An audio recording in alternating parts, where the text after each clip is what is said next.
ուրեմն գլոբալ հարցերի հետ կապված այսպիսի հարց ունեինք, ինչպիսին կլինի, Ռուսաստանը Հայաստանի համար կամ Ամերիկայի Միացյալ Նահանգները Հայաստանի համար եւ առհասարակ որն է Հայաստանի համար շահավետ, որ համագործակցություն է Հայաստանի համար շահավետ։ Այդ ամենին պատասխանելու համար իհարկե ես եւ Հայաստանի քարտեզը վերցանեցի եւ առանձին, այսինքն Ամերիկայի քարտեզը Թրամփին արդեն արել եմ, մնում Ամերիկայի քարտեզը անեմ եւ հետո համեմատեմ, ընդունենք իրադարձությունների եւ Հայաստանի նոտալ քարտի հետ, բայց որքան որ ես արեցի այդ ամեն ինչը, ես հասկացա, որ առայժմ Հայաստանը կսառեցնի իր հարաբերությունները Ռուսաստանի հետ, ուղղակի կպահի այսպես ոչ իջերմ, բայց ամեն դեպքում ոչ թշնամական հարաբերություններ։ Ավելի շատ Ամերիկայի հետ այդ կապը ըստ նոտալ քարտի Հայաստանը կշարունակի, բայց Ամերիկայի եւ Հայաստանի մեջ փոխշահավետ գործարք, դա կլինի ուղղակի գործարք։ Տեսեք, Ամերիկան մեզ հենց այնպես ոչինչ չի տալու եւ մեր համար ոչինչ չի անելու, սա ուղղակի Հայաստանից տարածքներ ճանապարհներ վերցնելու արևելք եւ արևմուտքը միացնելու իրար։ Այլ խնդիր է, որ Հայաստանի ժողովուրդը կհամաձայնվի արդյոք աջակցության դիմաց տալ այդ հնարավորությունը Ամերիկային։ Հայաստանը այստեղ մտածելու շատ բան ունի, ռիսկերը շատ մեծ են Հայաստանի համար։ Բայց քանի որ խոսքս դրա մասին չի, մենք առանձին կանրադառնանք, որտեղ իսկապես գլոբալ թեմաների մեջ պետք է նաև գլոբալ, այսպես խորանալ այդ ամեն ինչի մեջ, եւ դա այսպես գլոբալ ժամանակի խնդիր է։ Ես մեկնաբանում Ռուսաստանում ինչ տեղի կունենա 2026 թվականի։ Ըստ նոտալ քարտի, ըստ աստղաբանությամբ Ռուսաստանին սպասվում է արմատական եւ համաշխարհային փոփոխություններ իր դիրքի վերաբերյալ։ Գիտեք հետաքրքիր որն է, որ 3 պետությունների ղեկավարներն էլ օդի տարեշք են։ Ալեքսանդր Պուտինը հոկտեմբերի 7-ի ծնունդ է, Դոնալդ Թրամփն ու Նիկոլ Փաշինյանը հունիսի ծնունդ են։ Հետո ես կուսումնասիրեմ այդ մնացած ղեկավարներին, որ տեսնենք էլի ինչքան այսպես օդի տարեշքներ կան կառավարող։ Ուրեմն հիմնական աստղաբանական միտումը ըստ Ռուսաստանի նոտալ քարտերի սա մոլորակների անցումներն են տրանզիտում, այսինքն տրանզիտներ են կոչվում։ 2026 թվականին տեղի ունենում բարձրագույն մոլորակների Պլուտոն, Նեպտուն, Ուրան վերջնական անցումը նոր կենդանակերպի նշանների,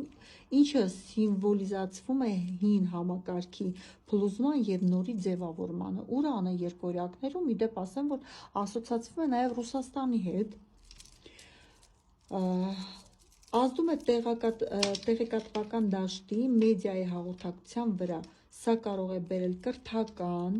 եւ տեխնոլոգիական ոլորտների արմատական բարելավումներ։ Սատուրնի եւ Նեպտունի միացումը խոյ նշանում, այս հազվադեպ հանդիպող միացումը կարող է դրսևորել պետական համակարգի վերակառուցմամբ եւ սոցիալական լարվածությամբ, սակայն միևնույն ժամանակ հնարավորություն է տալիս գաղափարների իրականացման համար։ Ես ոնց հասկացա, Ռուսաստանը առայժմ աշունը պետք է որ դադարեցնի պատերազմական վիճակը եւ զբաղվի իր սահմանները այսպես ամրապնդելու վրա, այնինչ արդեն Իրանն է այդտեղ այդ վիճակը կայունացնելու համար։ Կանխատեսվում է, որ Ռուսաստանը կսկսի վերականգնել հարաբերությունները այլ երկրների հետ, որոնց հետ կապերը նախկինում խզվել էր։ Իր տնտեսության համար արտարժույթի միջազգային հիմնադրամը ԱՄՀ կանխատեսում է, որ Ռուսաստանի ՀՆԱ-ի 1.1% աճ կգրանցվի 2026 թվականի աստղաբանական տեսանկյունից, սպասվում է ֆինանսական համակարգի անցում դեպի թվային տիրույթ։ Իր ռազմական վիճակը որոշ նոտալ կարտի վերծանումներով 2026 թվականին տեսնում են որպես բեկումնային տարի, որը կարող է նշանավորել հակամարտությունների սրմամբ կամ նոր աշխարհակարգի ձևավորման ավարտով։ Փետրվարի 17, օգոստոսի 12 արևի խավարումները դա նույնպես ազդելու է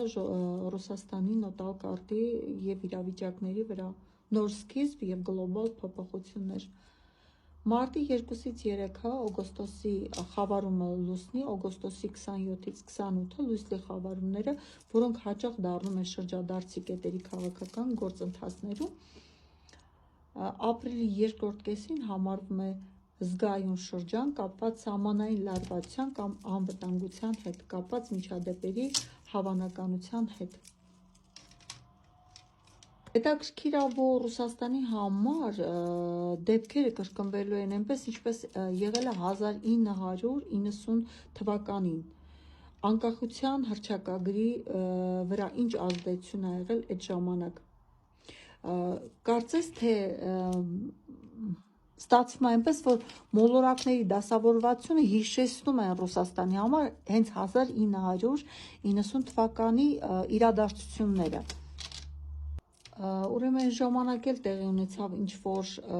զրոյացում եւ արմատական փոփոխություններ ու տրանսֆորմացիա։ Այստեղ Ուրանը միանում է արևին, տրանզիտային Ուրանը հասնում է Ռուսաստանի նատալ արևին, երկվորյակներում, ինչը նշանակում է, որ սա 84 տարին մեկ է տեղի ունենում։ Այն բերում է պետականության ձևի անսպասելի եւ կտրուկ փոփոխություններին, հին կառուցվածքների, որոնք այլևս չեն աշխատում փլուզում եւ տեղը զիջում են նորագույն տեխնոլոգիաներին եւ ժողովրդական մոդելներին։ Սատուրնը եւ Նեպտունի մուտքը խոյ համաստեղություն Ռուսաստանի նատալ քարտում ակտիվացնում է կառավարման եւ գաղափարախոսության տունը։ Սատուրնը պահանջում է կարգապահություն եւ նոր սահմաններ, իսկ Նեպտունը կարող է բերել քաոս կամ հոգեվոր վերածնունդ։ Սա մշուշոտ իրավիճակ է։ Այստեղ հնարավոր է նաեւ կոշտ որոշումներ։ Պլուտոնի դիրքը ջրհոսում վերջնականապես հաստատում է, որ համարվում է Ռուսաստանի էներգետիկ հայրենիքը, այստեղ ինքը Պլուտոնը վերջնականապես հաստատում է իր դիրքը հենց ջրհոսում։ Ինչ է սա նշանակում, որ սկսվում է երկարատև 20 տարվա գործընթաց, որտեղ երկրի հիմնական ուժը դառնում է ոչ թե անհատը, այլ կոլեկտիվը, գիտությունը եւ բարձր տեխնոլոգիաները։ 2026-ը մեծ փոփոխությունների տարի է լինելու եւ նաեւ փորձաշրջան է լինելու Ռուսաստանի համար։ Լուսնի հանգույցները, հյուսիսային հանգույցը տեղափոխվում է ձկներ համաստեղություն, իսկ հարավայինը կույս համաստեղություն, ինչը նշանակում է Ռուսաստանի համար, սա նշանակում է անցում չոր հաշվարկից եւ բյուրոկրատայից կույս դեպի ավելի ինտուիտիվ, հոգեվոր եւ գլոբալ մարդասիրական նպատակներ։ Ամփոփելով այս ամենը, նատալ քարտը ցույց է տալիս նոր Ռուսաստանի ծնունդը։ Սա ցավոտ է, անխուսափելի թարմացման փուլ է, որտեղ հին համակարգը տեղի է տալիս նոր տիպի էներգիաներին։ Ես ասեցի, որ Ռուսաստանը հնարավոր է սառեցնի պատերազմը Ուկրաինայի հետ եւ ամրապնդի իր դիրքերը արդեն եւ մտածի իր սահմանները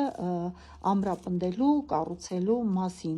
Ես չեմ ասում, որ պատերազմը առհասարակ կդադարի, որովհետև չեմ նայել այդ հարցը, բայց ինձ հասկանալու համար փոխշահավետ համագործակցություն Ռուսաստան թե ԱՄՆ, սա պետք էր, որ ես հասկանայի Ռուսաստանի քարտեզը մեզ ուրա տանում, ինչ փոփոխություններ պետք է լինի, իսկ ԱՄՆ-ում ինչ փոփոխություններ պետք է լինի։ Ես իհարկե ԱՄՆ-ի քարտեզի համար արդեն խոսել եմ, որ այնտեղ էլ լինելու փոփոխություններ, իհարկե արդեն ոնց հասկանում ենք փոփոխությունների ժամանակաշրջան ենք մեզ ապրում, բայց կխոսեմ Ռուսաստանի եւ Հայաստանի նոտալ քարտի համընկնումը, ինչ կարող է տեղի ունենալ, առանձին ԱՄՆ Հայաստան եւ ըստ այնում կնայենք մենք, տեսնենք որն է մեր համար փոխշահավետ լինելու եւ առհասարակ ըստ նոտալ կարտերի, ըստ աստղագիտության եւ ըստ տարոների նախորոք կբացահայտենք եւ կիմանանք իրադարձությունների մասին։